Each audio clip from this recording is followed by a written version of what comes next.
Nossa! Meu senhor, isso aí é toque. Letinha de toque.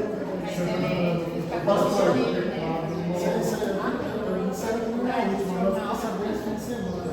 eu estava no bebê reborn. Sim. Impressionante que lá ela é. Você uma loja. Que loucura esse povo. O Otto me manda sempre. Olha em pé. Pastor. Já é um absurdo. Da presbiteriana da ONU. Sim. Ela não Perderam, adianta. é a glória, perderam. Passou por cima da alguém mandou. Aí o Otto manda pra mim sempre. Eu fiquei sabendo porque 7 mil eles estavam mais certo no cachorro, eu lá para a rua, e tinha Muito bem, gente. Olá. Então, nós estamos estudando sobre salvação.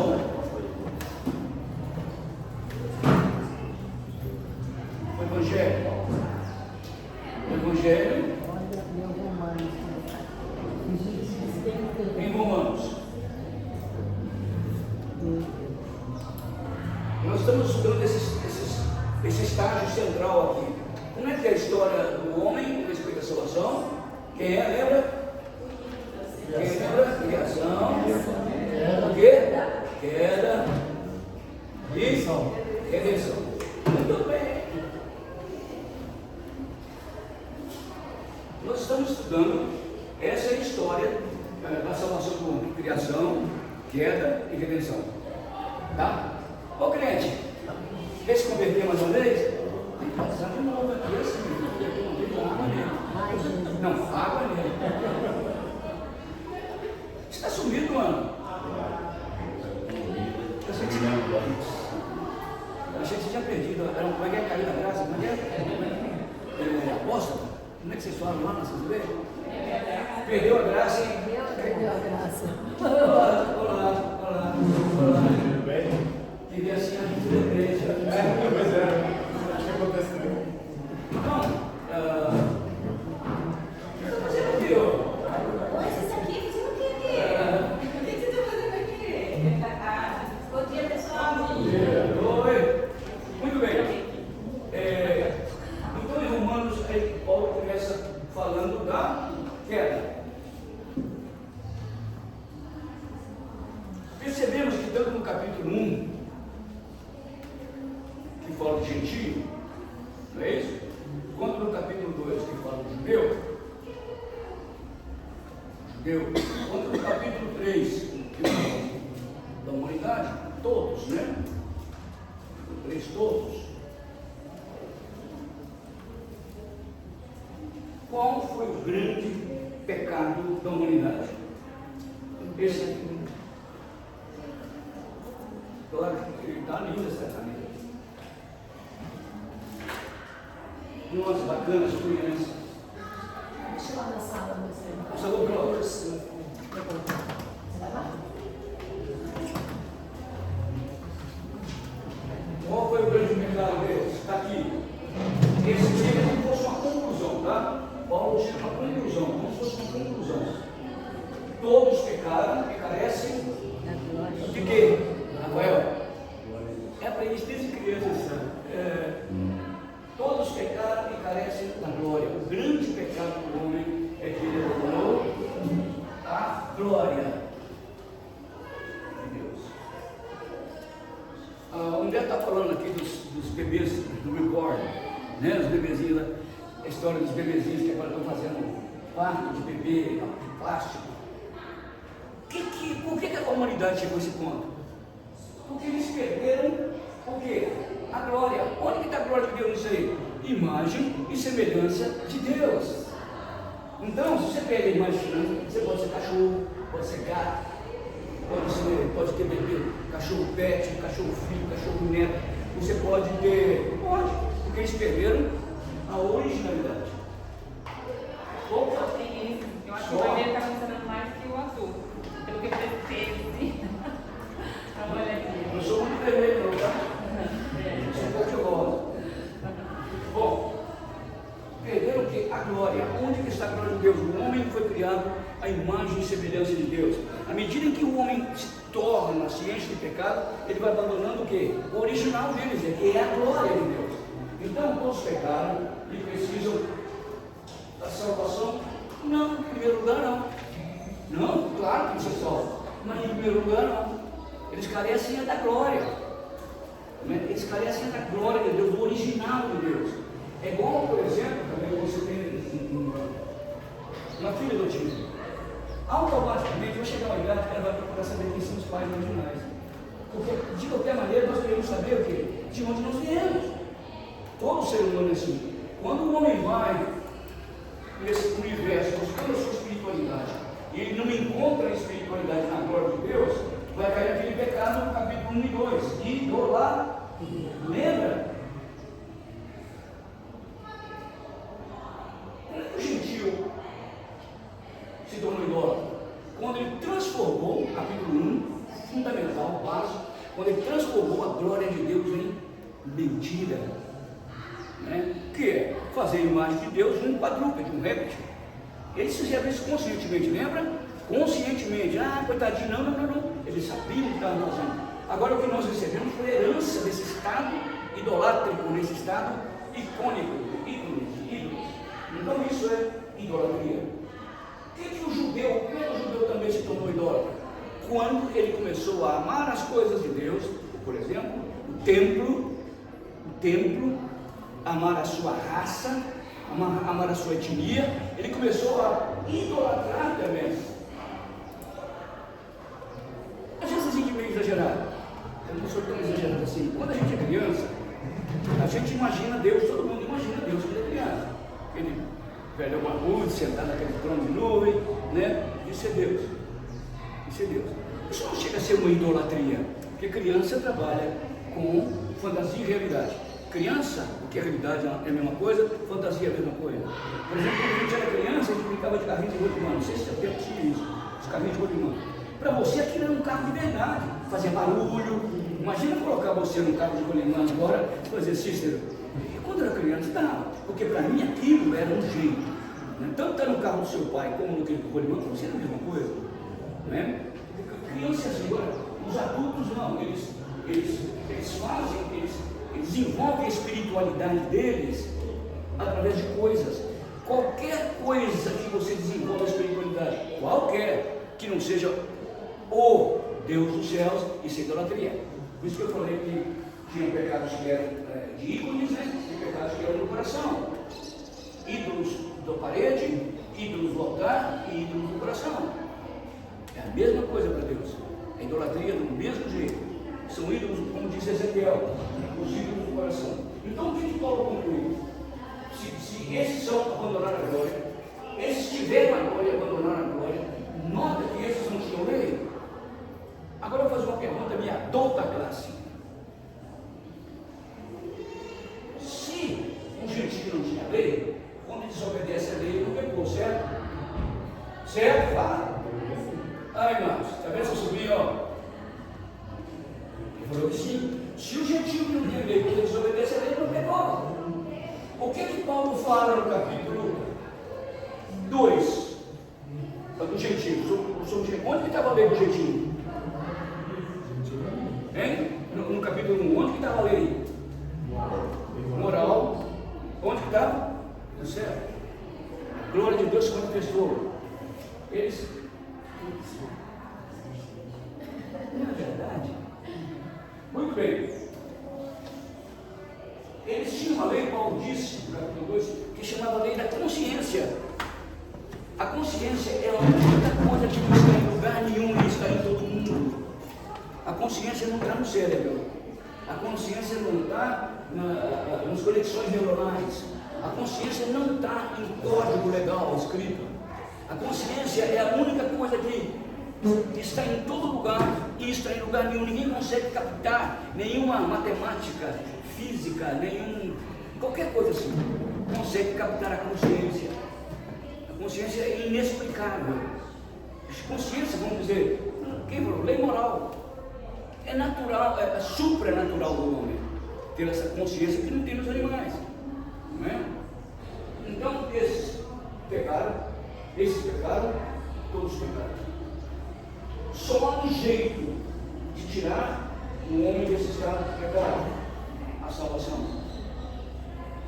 Aí vocês têm que voltar naquele primeiro estágio daquele aspiral de ícone que eu fiz sobre a ordem da salvação. A salvação é a única chance que o homem tem. O que nós chamamos de teologia de redenção é a mesma coisa, né? A princesa Isabel é chamada a redentora, né? Ele redimiu, a princesa Isabel não redimiu de quê, Sandra? Da escravidão dela. Acabei de assinar e acabou. Ela é redentora, tá? Então esse é o estado de redenção, nos tirar do estado de escravidão, tá, Sandra, para o estado de salvação. Isso se chama redenção. Então a história do homem é criação, queda e redenção. Agora nós estamos no capítulo 3, olhando o todos, tá? Já começamos no capítulo 3 e nós vamos avançando por aqui. Se alguém quiser perguntar, pode perguntar. Você entendeu que esse homem gentio também quebrou a lei? Qual a lei que quebrou? Romanos 3. A lei moral escrita dentro dele. O outro quebrou a lei escrita. O outro quebrou a lei moral, mas ambos quebraram a lei. Ambos pecaram e ambos parecem na glória de Deus. É a ideia de Paulo. Essa é a ideia de Paulo nos 3 primeiros capítulos. Vocês já sabem de cor os 3 primeiros capítulos, né? Gentio, Deus e todos. Vamos ao capítulo 3, vamos olhar todos. Qual é, pois, a vantagem do judeu? Ele recebeu a lei escrita, os profetas foram para eles, a lei de Moisés, Abraão, a circuncisão, o Messias. O judeu é o único povo do mundo que tem esperança no futuro. Gentio não, gentio tem que se lascar. O judeu era o único povo que tinha uma história que um dia Deus mandaria o Messias. O único povo que tem a história do Messias. Vocês veem, por exemplo, os egípcios, os sumérios, os povos muito antigos, eles tinham a história do dilúvio. Bom judeu, eles tinham muitas histórias parecidas. Os pré-diluvianos, aquelas grandes potências pré-diluvianas, eles tinham histórias do dilúvio, que Deus ia mandar alguém, mas o judeu não. O judeu tinha uma história específica: Deus vai mandar um Messias. Então, para o judeu isso é uma grande glória. Até hoje para eles é uma grande glória. Eles esperam o Messias. Muito bem. Quem diríamos porventura o judeu? Tem alguma vantagem? Tem alguma utilidade de circuncisão? Não. Porque fizeram a circuncisão apenas um rito. Fizeram a circuncisão apenas um rito. Então não tem vantagem nenhuma ser circunciso e circunciso. Ambos são idólatras.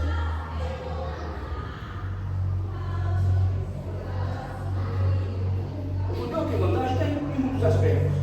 Principalmente porque aos judeus foram confiados os oráculos de Deus. Só o Yahvé, o Deus verdadeiro, o Yahweh e o Eco, que é Yahu. Eu acho que o judeu chamava eles Yahu, por causa do som cultural hebraico. Mas, tanto faz. Né? Na minha cabeça ele era chamado Yahu. Tudo bem. Não vou discutir isso não.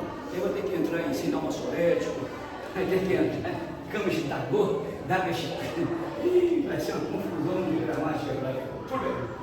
Bom, o Yahu se manifestou, o Yahvé se manifestou aos judeus. Aí Paulo pergunta: mas e daí? Vocês têm muitas vantagens? Qual é essa vantagem? E daí? Se alguns não creram, a incredulidade dele irá desfazer a fidelidade de Deus, porque alguns judeus não creram, e isso vai fazer que Deus não é fiel. Deus deu o oráculo, Deus deu o profeta, Deus deu a mensagem, os judeus rejeitaram.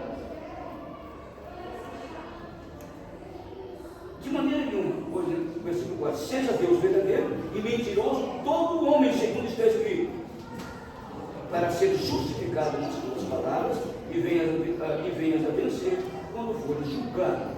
Então, Paulo começa a citar agora uma coisa que ele faz muito comum. Quando você vê esses, está vendo como um versinho de poesia embaixo? Ele está citando o Antigo Testamento. Veja, olha, tem um texto normal, depois tem um versinho. Vendo um versinho igual a poesia, igual o Camões. Meu êxito vai falar abençoe vivendo, as armas dos barões assinalados, que da ocidental praia lusitana, por mares antes nunca navegados, chegaram à terra, Tragopana. Muito bem. Então, quando você vê esses versinhos assim, vai cair no vestibular. Tá? Quando você vê esses versinhos assim, ele está citando versículos da Bíblia, aqui no Antigo Testamento. No Novo Testamento, quando vocês virem esse versinho aqui, sabe o que é, Apolo? Cânticos. Eram musiquetas, corinhos, no Novo Testamento. Corinhos ou cânticos que a igreja cantava no Antigo Testamento. Né? No Novo Testamento, ele está citando o Antigo. No Velho, no Novo, no Antigo Testamento, estou citando os profetas, a Bíblia. No Novo Testamento, quando você vê esses versinhos, Cleli, isso aqui é um hino que a igreja primitiva cantava. Então, todas as vezes que você abrir o Antigo Testamento e vir isso aqui, está citando o Antigo Testamento. Todas as vezes no Novo Testamento, Rafael, você abrir a Bíblia e vir isso aqui, você está cantando um hino com ele. Eu queria saber qual música, mas eu não tenho. A gente pode colocar uma música e cantar na igreja, mas era música. Os cristãos cantavam muito e os Antigos Testamentos cantavam muito. Né? Vamos lá. Então ele começa a citar, para ser justificado. Não sei se vocês têm uma letrinha aí no julgado, uma letrinha D aí embaixo, vocês têm? Uma letrinha aí embaixo, quando termina julgados? Você tem aí? Alguém tem aí? Tem, né? Ele está te mostrando ali, essa letrinha D embaixo, onde que está o Antigo Testamento. Você viu? Sua tem? Então, ele está se. Sua tem? Uma? Salmo 51, 4, é porque se eu errar atrasado. Hein? Salmo 51, 4, Salmo 53, 1 a 3. Lembra que quando eles estão tirando, colocando o versinho, eles estão tirando no Antigo Testamento, lembra? Deixa eu falar com vocês, Paulo faz muito isso em Romanos. Por quê? Por que Paulo faz questão de citar o Antigo Testamento? Para mostrar isso aqui, ó, judeu e gentio. Deus vinha falando aos gentios há muitos anos. Deus vinha falando aos judeus há muitos anos. Então, quando ele cita esses, ele está citando os versículos do Antigo Testamento. Isso é bom para a gente aprender, porque há pessoas que dizem que, não, eu gosto do Deus do Novo Testamento, porque ele é bonzinho. O Deus do Velho Testamento é muito bravo. Não mesmo. Paulo mostra a coerência do cristianismo, a coerência do Novo Testamento, citando o Antigo Testamento. Paulo faz muito essa transição, muito. Quando vocês lerem o Paulo e virem isso aqui, notem, cruzem, pode cruzar com ela certa. Bom, Sandro? O Rafael sabe tudo, tá? Está dando aula para você aqui. Ele aprendeu de mim. É lógico que ele aprendeu, você esqueceu. Não esqueci, não. É por causa da graça. Lembra que vocês eram meninos, empurrando vocês dois, os meninos todos? Muito legal. Vamos lá. Mas, se a nossa injustiça traz alguma justiça em Deus, que diremos? Porventura será Deus injusto por aplicar a sua ira? Parênteses, fala com o homem. Todas as vezes que Paulo, estou ensinando vocês a lerem Paulo. Eu demorei só 40 anos para aprender a ler Paulo, só 40. Eu estou ensinando vocês a lerem a Bíblia, estudarem a Bíblia, meditar na Bíblia, aplicar a Bíblia. Tá? Todas as vezes que Paulo fala com o homem, não quer dizer que ele está mentindo, não. Não é.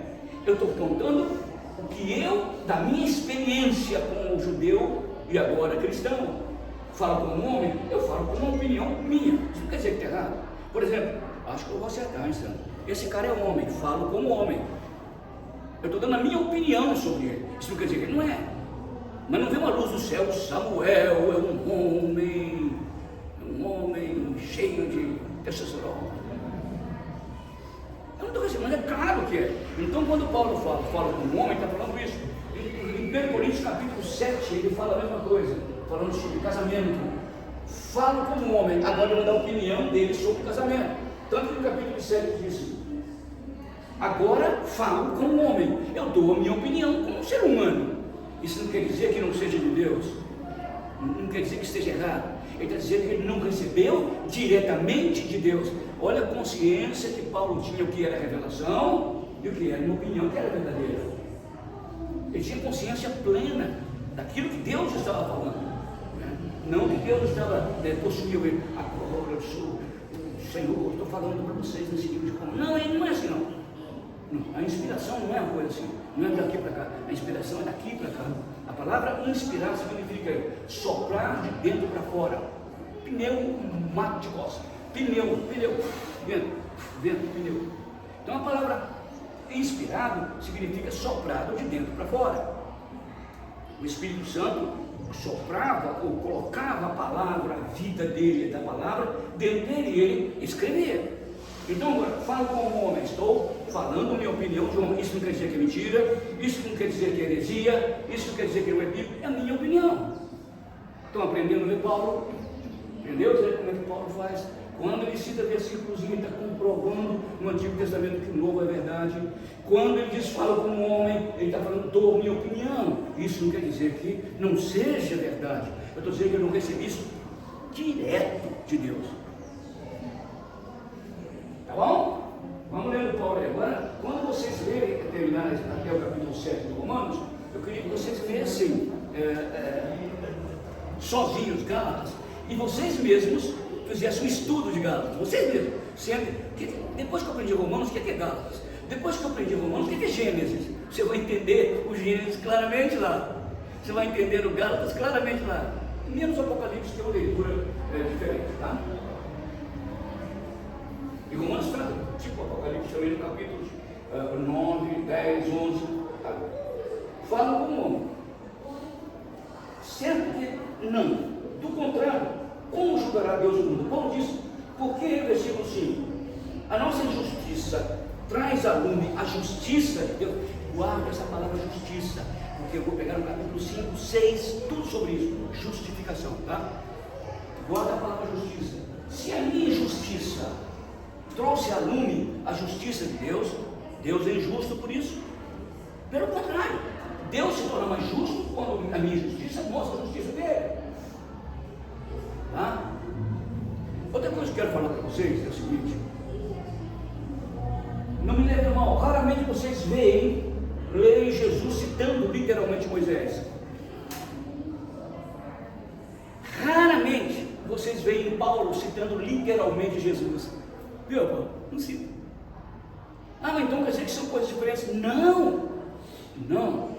É que a mensagem do Evangelho, ela é contextualizada. Se a pessoa chegar aqui agora com aquela roupa de rabino, aquela barba, vou parecer um anão de jardim. Imagina desse tamanho de barba. Está bem fora. E você rindo, você também é baixinho, viu? Por isso que eu estou rindo. Está rindo da nossa desgraça, ou da nossa graça, né? Depende de onde você olha. Muito bem. A Bíblia é um livro contextualizado. Quando Paulo chegou em Atenas, lá no capítulo, em Atos, em Atenas, esqueci. Quando ele chegou em Atenas pregando o Evangelho, Paulo, ele não citou nenhum versículo da Bíblia, não citou Moisés, não citou Jesus. Ele citou um poeta grego. Porque lá na Grécia ele tinha cultura grega, sabia que na infância, nas primeiras épocas, ele estudava um poeta chamado Arato. E esse Arato devia ser um escolhido, devia ser. Porque o Arato, esse poeta que era professor do pedagogo, ele ensinava as criancinhas de Atenas que havia um só Deus e um Criador. Arato. Você acha que já pensou Paulo, gente, Rafael? Como diz o profeta Isaías lá em Atenas. Quem? Como diz Moisés, o grande Moisés. Quem? Moisés, que Isaías é esse? Quem é esse Moisés? Quem é esse Isaías? Mas quando ele citou Arato, o que o pessoal fez? Opa! E ali, a partir dos filósofos, ele evangelizou os gregos. Aí sim, isso se chama contextualizar. Contextualizar não quer dizer tirar o centro da mensagem. Aí não é contextualizar, e heresia mesmo. Você pode atualizar a sua pregação com a mesma essência, com o mesmo Evangelho, com o mesmo Jesus, desde que você fale no entendimento daquela cultura, para eles entenderem o que você está falando. Não adianta chegar aqui e falar um monte de coisa em grego, em hebraico, a confusão na cabeça de vocês. Não adianta nada, tem que falar no modo, nós vai, nós pega, né? Para que todo mundo possa entender o que nós estamos estudando Romanos. Nós pega, nós vai,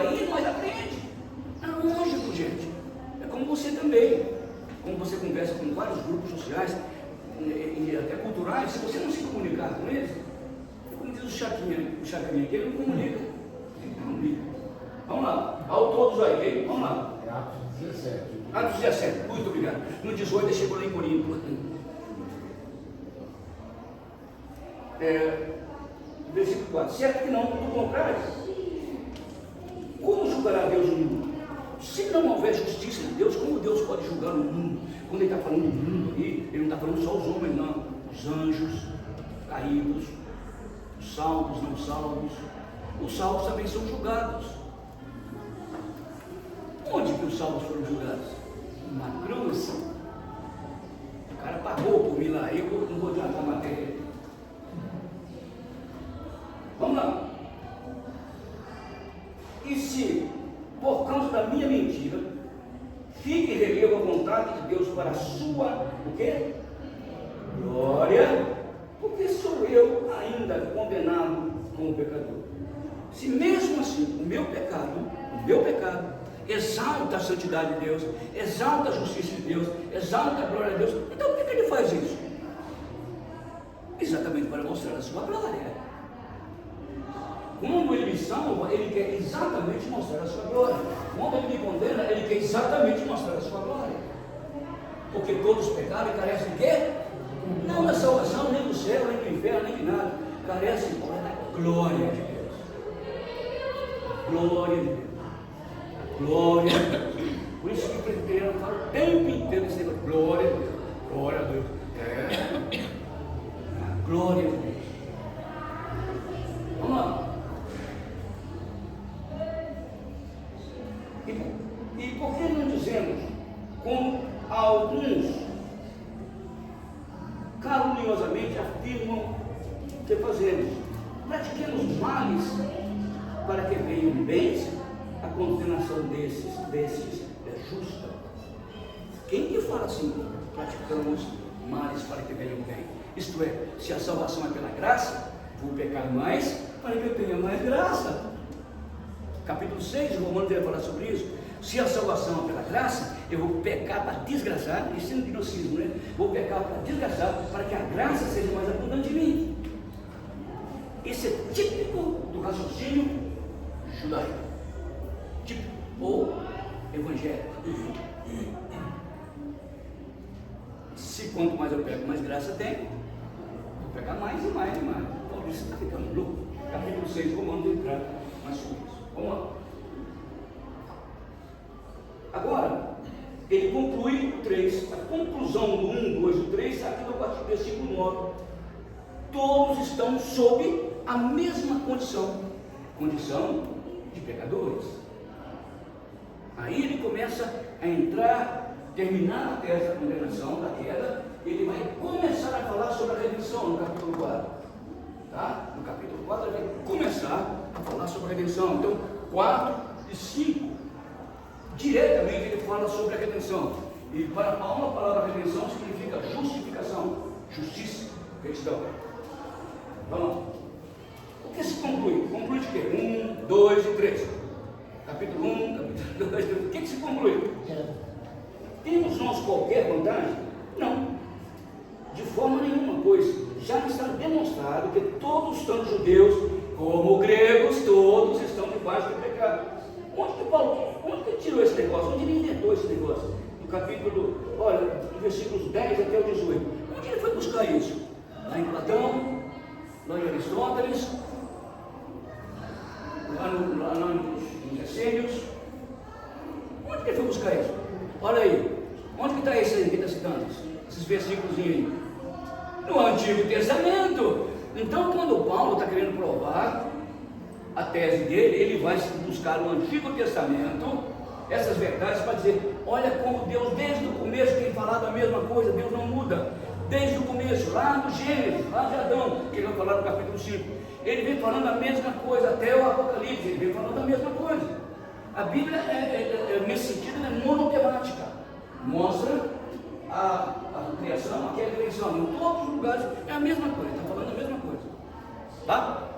Agora ele vai citar um monte de versículos bíblicos aqui, para você ler o Antigo Testamento, decorar o Antigo Testamento, estudar o Antigo Testamento.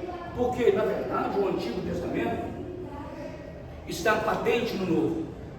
Patente, está na cara. E o Novo está latente no Velho. Tá. O Antigo está patente no Novo, está na cara. Mas o Novo está latente no Velho. Está vindo, blum, apareceu. Ele vem borbulhando desde Gênesis. Vem borbulhando. Quando chegou em Mateus, simbolicamente, ele blum, apareceu. Igual pipoca quando está estourando. Vem blum, blum, blum. Quando enche a panela, aí aparece Jesus Cristo lá em Belém. Tá? Vamos lá, vamos meus amigos, o que ele diz? Porque se conclui, temos nós qualquer vantagem? Não, de forma nenhuma. Pois já temos demonstrado que todos, tanto judeus como gregos, estão debaixo do pecado, como está escrito, como diz o Platão lá na República: não há justo, nem sequer um. Que República? Porque ele está falando lá na Bíblia, no Antigo Testamento. Não há justo, nem sequer um. Peraí. Sabia que é errado. Não há nem justo. Não é possível. Nenhum. Não há nenhum. Hoje eu vou pregar sobre o Salmo 24. Por do pastor. Gente, extraordinário. Não perca. Dando spoiler. Vamos lá. Não há nem justo sequer. Não há quem entenda. Não há quem busque a Deus. Lembra que eu perguntei? Vocês acham que eu sei tudo? Eu tirei da Bíblia. Eu disse para vocês: me apontem uma pessoa, Cleri, nas Sagradas Escrituras, que buscou a Deus por ele mesmo. Aponta. Quando Gênesis, disse: eu vou seguir no caminho de São Tiago da Compostela. E eu vou andar naquele caminho longo. Naquele caminho, quando chegar no final, eu vou receber a iluminação. Eu vou ficar debaixo de uma coroa, de um triângulo de cristal. Quer dizer, você pode receber esse culto pagando. Na verdade, não tem um santo bendito que buscou a Deus por ele mesmo. Me aponta? Não há quem busque a Deus. Olha lá onde eu tirei. Todos pecaram. Todos são idólatras. Todos são perdidos. Todos merecem o inferno. Ninguém merece o céu. Quem merece o céu é só aquele que nunca pecou, aquele que cumpriu toda a justiça, o Filho de Maria. Ele não precisava de morrer por ele. Ele não. Ele não precisava de se batizar. Eu batizo em meu nome, em nome do Espírito Santo, em nome do meu Pai. Ele não precisava. Ele não precisa. O único justo.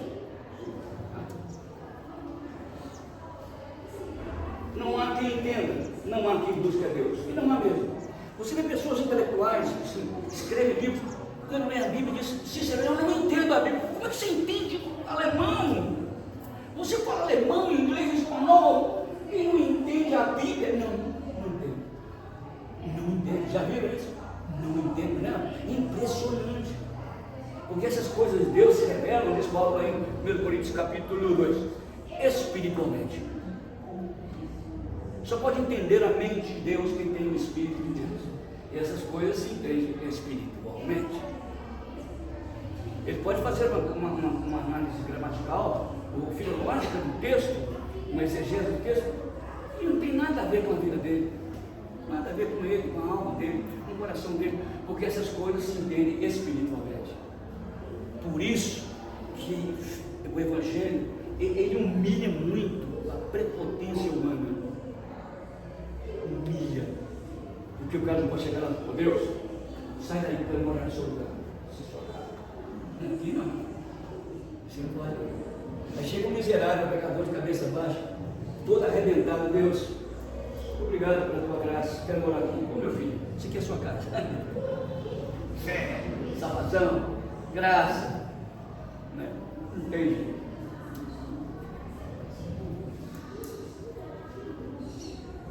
Versículo 12: todos se extraviaram e a uma se fizeram e mentirosos ou inúteis. Não há quem faça o bem, nem sequer um. Mas ninguém faz o bem? Não. Mas aquela esmolinha que aquele pagão, aquele ateu, aquela esmolinha. Eu conheço um ateu, Rafael, que é muito melhor do que você. Muito melhor. Ou um espírita, ou qualquer coisa. Muito melhor do que você. Isso não tem nada a ver com salvação. Nada a ver. Porque jamais aquele ato do homem, desse homem suposto, tem a mesma santidade de Deus. A única maneira de você entrar no céu sem Jesus é fazer as coisas no mesmo nível que Deus faz. O bem tem que ser bom, sum bono, tem que ser um bem com letra maiúscula. Se você não fizer com a mesma intensidade, com a mesma espiritualidade, com a mesma profundidade, com a mesma perfeição de Jesus, sabe o que Deus considera isso? Nada. Mas então, e depois que eu sou salvo? Sem Jesus também não vale nada. Por isso que as minhas obras não me santificam. As obras que me santificam são obras feitas pela fé em Jesus Cristo. Senhor, eu estou dando esse copo d'água com Getúlio, mas de mim mesmo não tenho nada. Mas o que o Senhor me deu, eu estou tanto a isso. Aí Jesus disse: um copo d'água fria que eu der para um desses meus pequenininhos, não voltará galardão. Assim dá. A minha salvação, as minhas obras são consequências da salvação, não causa da salvação. Concorda? Consequência, não causa da salvação. Então, quando ele fala lá que faça o bem, nem da esmolinha lá, da ofertazinha no asilo, não é isso que ele está falando. É o bem salvífico, o bem que perdoa o pecado, o bem que me dá galardão. Não, sem Jesus não. Por isso que os nossos atos, eles têm que ser feitos pela fé. Paulo diz em Romanos 14, no final do livro, diz o seguinte: tudo que não provém de fé é pecado. Tudo, até a minha oração. Porque a minha oração sem fé é uma brincadeira com a glória de Deus, é um atentado à glória de Deus. É um atentado, né? O que nós chamamos isso de depravação total? Quando eu falo depravação total, já falei para vocês, não é depravação absoluta. Quando eu falo de depravação total, lembrem do para-brisa do carro. Lembra que contei para-brisa do carro? Lembra, Camila, quando você bate a pedra do para-brisa antigo? O carro quebrou linha. Agora, depois ele está totalmente quebrado, não está absolutamente, porque tem um meio experiente, um pedacinho inteiro. Então, o homem é depravado totalmente. Eu não estou falando absolutamente. Porque o homem, embora seja depravado totalmente, ele faz coisas boas. Aí que eu falo, essas coisas boas não tem nada a ver com a salvação, porque ele é trincado, mesmo que seja pequenininho, trincado. A gente não compra favor de Deus. Comprar coisas de Deus, a gente chama de simonia, né? Você comprar favor espiritual com dinheiro. Então, Paulo está mostrando o estado de depravação do homem. É importante que vocês saibam isso, porque um dos pontos básicos da doutrina reformada é essa: depravação total, não absoluta, tá? Total. Ô Cícero, como é que aquele cara lá não vai igreja, não tem igreja de Deus? Que cara bondoso, a família dele é melhor do que a minha de tudo. É pobre. E aí, graça? Que graça? Salvação? Não, graça comum. Se não só os meus filhos seriam inteligentes, né, mano? Graça comum. Deus, ele abençoa toda a humanidade. Jesus disse que Deus faz cair chuva sobre justos e injustos. Tem uma fazenda do justo e do injusto. Quando faz cair a chuva, cai sobre os dois. Mas aquele entende como graça especial, o justo. O injusto diz: coincidência. Mas Deus mesmo assim é gracioso. Chama-se graça comum. A graça especial são aquelas que são dadas por Deus aos salvos. Ele interpreta essas coisas que dá pela fé. Você pode ter um cara que trabalha com fotovoltaica e muito melhor do que você naquilo. O cara produz, você está morrendo de fome, o cara está te arrebentando. Mas você entende que isso é graça de Deus de uma outra maneira. Entende que está dentro de um contexto familiar, contexto de família, você entende de outro jeito. Né? Isso é uma graça especial. O outro é graça comum. Você é crente, já como é que eu sou penal? Não tem nada a ver. Não tem nada a ver. Senão só seus filhos passaram no vestibular, tá? Os outros não tem nada a ver. Chama-se graça comum. Deus faz cair chuva sobre justos e injustos. Há dois tipos de graça, comum e especial. A graça comum é dada a todos os homens. A graça especial é só os eleitos. Claro. Você acha estranho? Pode achar. Deus é assim. Tem muita coisa que eu não entendo de Deus. Tem muita coisa que eu acho Deus estranho. Mas Ele é assim. Se você abrir no primeiro livro de Reis, capítulo 22, Deus queria matar um rei chamado Acabe. Aí ele falou, acabe com ele, mas não deu, e não resolveu nada. Os anjos não queriam fazer isso, né? Os anjos não queriam acabar com ele. E aí, os anjos disseram, Senhor, não podemos fazer isso. Porque Deus falou para os anjos, coloque um espírito de falsa profecia na boca dos profetas verdadeiros. Deus, você está ficando louco, Deus? Não. Nós não podemos fazer isso. Aí chegaram os outros anjos, né?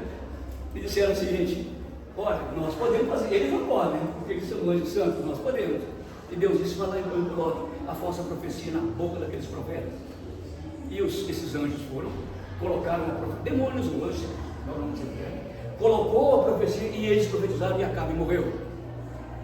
Mas Deus é assim, a Bíblia diz que Ele é assim, não, porque não sei. Sei lá, Deus é assim. Como é que Deus pode abençoar aquelas parteiras que esconderam Moisés e mentiram para Faraó? Como é que Deus salvou a Raabe, aquela prostituta, porque ela mentiu para os de Jericó, dizendo, não tem ninguém aqui não. Eu não entendo Deus também não, mas eu acho que Ele está certo. Eu não entendo muita coisa, eu não entendo Deus. Eu não entendo nem a mim mesmo. Eu não entendo nem a mim mesmo, eu vou entender Deus. Eu estava na classe de catecúmenos, e tinha uma senhora que veio dessas igrejas neopentecostais, ela disse, mas eu acredito no livre-arbítrio, eu também acredito. Deixa eu perguntar para a senhora, tem pesadelo de vez em quando? Tem. Agora, se você tem livre-arbítrio, tem? Você vai dizer o seguinte, nunca mais vou ter pesadelo, porque eu tenho livre-arbítrio. Você nunca mais vai ter. Vai.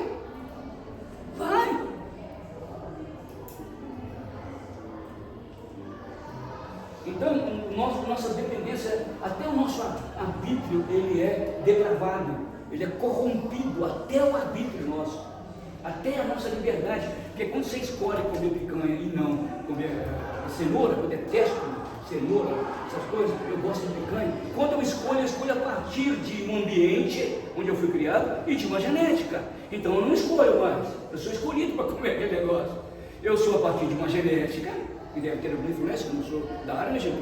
Deve ter alguma influência genética ou ambiental. Então eu fui acostumado desde criancinha a comer picanha desde um monte de idade.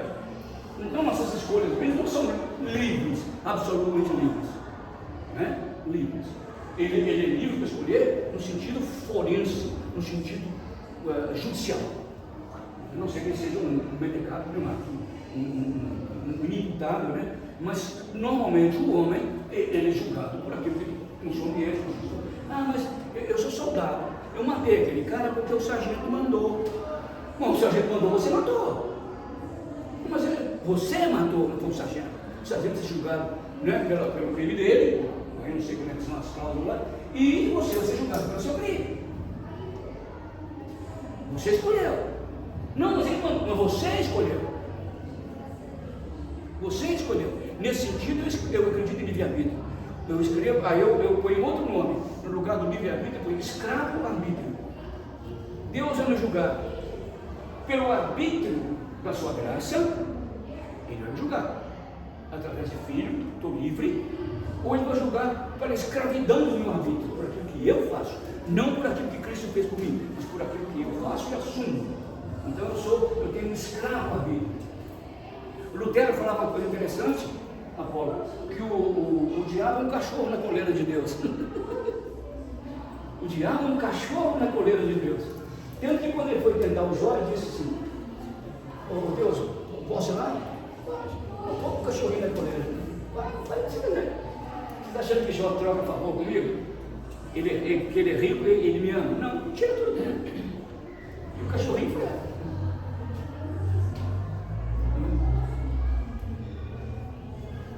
Pastor, Pode falar. eu tenho dificuldade de entender Eu também tenho, tá? Um monte de coisa. Pode falar. livre-arbítrio, porque como eu fui doutrinada na Igreja Católica, então depois eu nunca mais estudei sobre isso, eu tenho um pouco de dificuldade em entender esse livre-arbítrio. Me dá um exemplo Assim no cotidiano. Tá, eu vou dar um conceito de livre-arbítrio universal. Livre-arbítrio é a escolha que vai fazer o bem. Livre-arbítrio é uma escolha que vai fazer o bem. Geral. Tudo que eu faço, na bem, com B maiúsculo. Esse é o livre-arbítrio. Porque o livre-arbítrio, num homem criado em imagem e semelhança de Deus, não pode destruí-lo. Isso não é livre-arbítrio. Quando ele faz alguma coisa que não vai fazer o bem para a humanidade ou para ele, isso não é livre-arbítrio. É um arbítrio doente, que chama de escravo-arbítrio. Ok? Quando eu venho à igreja para ver a roupa do Zé, como é que ele está, isso é um escravo-arbítrio. Eu não vim para fazer o bem. Quando eu vou à casa da minha sogra, fico olhando para ela, terra, é desgraçado. Isso é um arbítrio. Você tem liberdade de fazer isso, mas é mal. Quando eu faço uma oração para mostrar o quanto que eu oro bonito, isso é mal. Quando eu faço jejum para mostrar para os outros tanto que eu sou cristão, isso é mal. Isso é escravo-arbítrio, Eliane. Você tem arbítrio. Ou você vai ser julgado pelo arbítrio da graça de Deus, ou julgado pelo seu arbítrio. Mas é livre.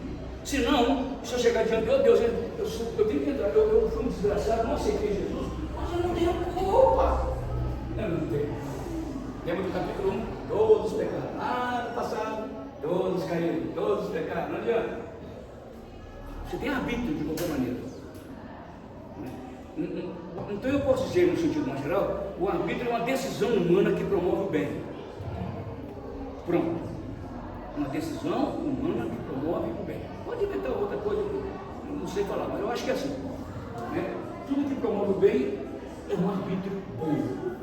Tudo que promove o mal é um arbítrio escravo. Pastor, mas esse arbítrio também o Espírito Santo nos conduz. Agora nós estamos falando de crente, agora mudou. Mudou universal, né? O arbítrio para todos os humanos e o arbítrio para o crente. O crente pode fazer o livre-arbítrio bom, sempre bom, quando ele faz pelo Espírito.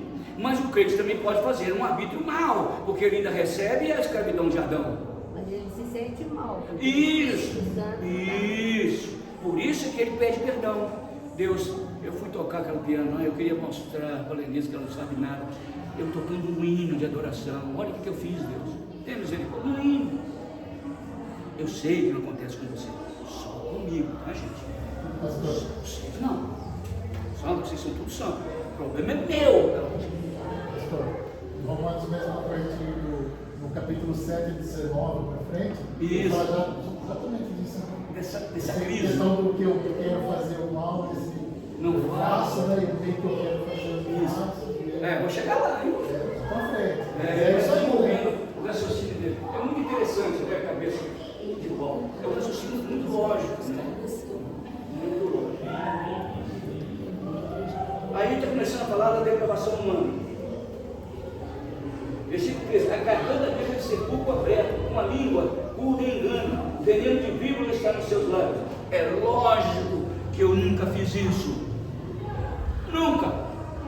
Eu nunca falei mal dos outros. Eu nunca destruí com veneno. Eu não. Você sim. Judeu fala assim. Você sim. Olha, Paulo está colocando todos agora pecaram. Capítulo 3. Debaixo da mesma condição. Judeu e gentio. Todos sob a mesma condição. Porque Paulo quer mostrar, tanto judeu como gentio, a necessidade que eles têm da glória de Deus. A necessidade que eu tenho da glória de Deus. É isso que ele está falando. Por isso que ele rebenta o judeu e o gentio, destrói, rebenta, para exaltar quem? A glória de Deus. Quando eu falo Deus, estou falando da Trindade, tá? A glória de Deus. Ele quer exaltar a glória do Criador, do Salvador, do Consolador. A boca 14, eles têm cheio de maldição e de amargura. Só eu, vocês não, tá? Nunca fiz isso, nunca. Eu nem preciso de salvação, nem preciso. Não, para que eu sou perfeito.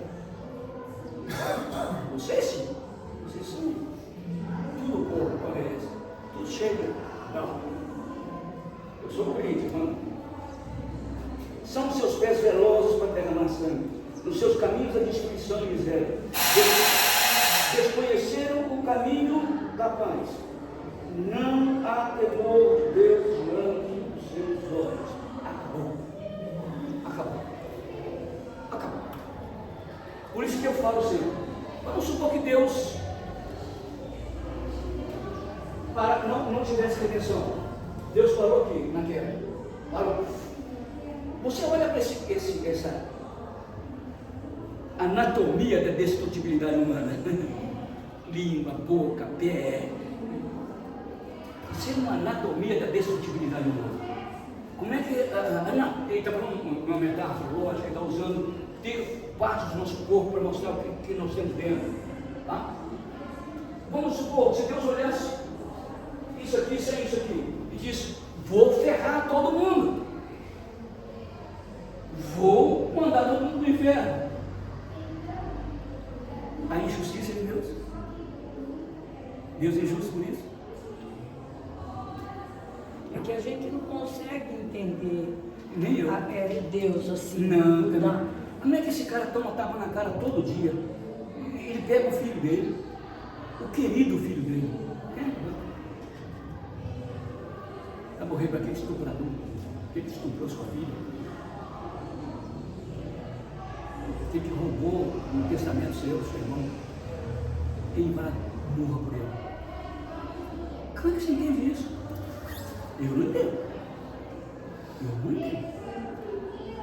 Eu recebo Deus, opa, mas não entendo. Entendeu? Agora, eu entenderia melhor, Adriano, se eu fosse condenado. Se eu fosse condenado, Deus não precisava escrever uma Bíblia que me condenou. Para que escrever Bíblia? Eu sei, eu escrevo 10 Bíblias para ele. Por que eu sou condenado? Para que Deus toma mais uma? Quer mais uma? Toma mais uma. Desde criancinha, hein? Toma mais uma Bíblia, Deus. Não, você nunca te conhece. Não, toma mais uma. Eu escreveria 10 Bíblias para Deus, para mostrar por que eu devo ser condenado. Santo. Eu não escrevo. Eu sei que você não, você é santo. Mas eu não conseguiria ser salvo. Agora, para ele me salvar, eu tenho que escrever isso tudo aqui. E assim mesmo, eu só recebo e eu me entendo. Todos pecaram e carecem da glória.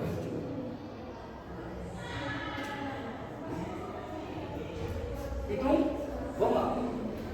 Ora, sabemos que tudo que a lei diz aos que vivem na lei, o diz para que se cale toda a boca e todo mundo seja, o que, querido? Culpável. A primeira ideia da salvação não é eleição, é culpabilidade, é condenação, é justiça. A primeira coisa que vem na mente de Deus é condenado. Primeira, que Deus não tem primeira, estamos usando uma metáfora, Deus não tem primeira nem segunda. Mas se formos colocar em termos cronológicos, a primeira coisa que vem na mente de Deus é condenado. Aí ele tem que escrever esse livro inteiro para dizer, eu vou, que nem o Lula, eu vou descondenar você. Eu vou descondenar seu amigo. Eu vou descondenar ele. Né? Ora, sabemos que tudo que a lei diz aos que vivem na lei, o diz para que se cale toda a boca e todo mundo seja culpável, todo mundo é todo mundo mesmo, visto que ninguém será justificado diante dele por obras da lei, em razão de que pela lei veio pleno conhecimento do pecado. Eu posso analisar a lei aí de dois modos: a lei escrita e a lei moral. Acho, chutando mais, acho que ele está falando da lei escrita, acho, eu não tenho certeza. Ele está mostrando que o judeu, ele está falando que talvez mais que o judeu, talvez, não dá para entender se ele está falando da lei moral ou da lei escrita, tanto faz. Mas eu acho que ele está dizendo, eu escrevi isso para dizer, ó, a lei se nos serve como um espelho. A gente acha que está tudo bonitinho, cheio de espelho, mas ele é aquele tanto de acre, tanto de espinha. Eu sou muito velho. A lei é como um espelho perfeito que mostra quem nós somos por dentro. A lei da consciência, mesma coisa. Quem nós somos por dentro. Por isso que todos pecaram e carecem da glória. Está vendo que eu estou ferrando a gente, né? Eu estou matando, pisando para chegar no capítulo 4 e 5, mostrar como que Deus entrou nesse caminho da redenção. O pensamento de Paulo é bem linear, bem gráfico, é bem lógico. Como é que ele vem argumentando e mostrando como Deus resolveu. Deus nunca resolve. Quando fora, tudo ainda está fora. Deus resolveu me salvar. Ele sempre resolveu. Mas como Deus resolveu me salvar? Teve essa ideia de salvação. Bom, semana que vem nós terminaremos o capítulo 3 e vamos entrar no 4. Aí sim, aí começa a história da redenção. Olha lá, Apolo, o que você falou no capítulo 4. Aí nós vamos começar a entrar na história da redenção. Até agora nós ficamos só aqui, ó, na terra. Agora, a partir do outro livro, nós vamos entrar na história da redenção. Como é que Deus me tirou desse cativeiro? Como é que Deus me deu a possibilidade de um arbítrio? Possibilidade de um arbítrio santo. Não quer dizer que eu faço sempre, não, mas eu tenho possibilidade. Então nós temos a ideia. Ó, na criação, não pecarem. Não pecarem. Na queda, não pecarem. Pecarem, posso. Não pecarem, não posso não pecar. Aí na redenção, pecarem, de novo, posso pecar ou não. Na redenção, redimido, eu posso pecar ou não. Eu volto ao meu estado original do Éden. Não pecar.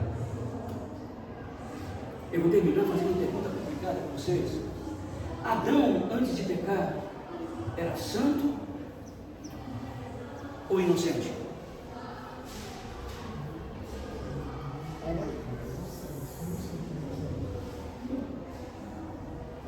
Santo, ele separou da glória de Deus. Não, mas ele não tinha pecado ainda? Não era. Olha a palavra, não pecaram. Santo ou inocente? Semana que vem a gente conversa com isso. Tchau!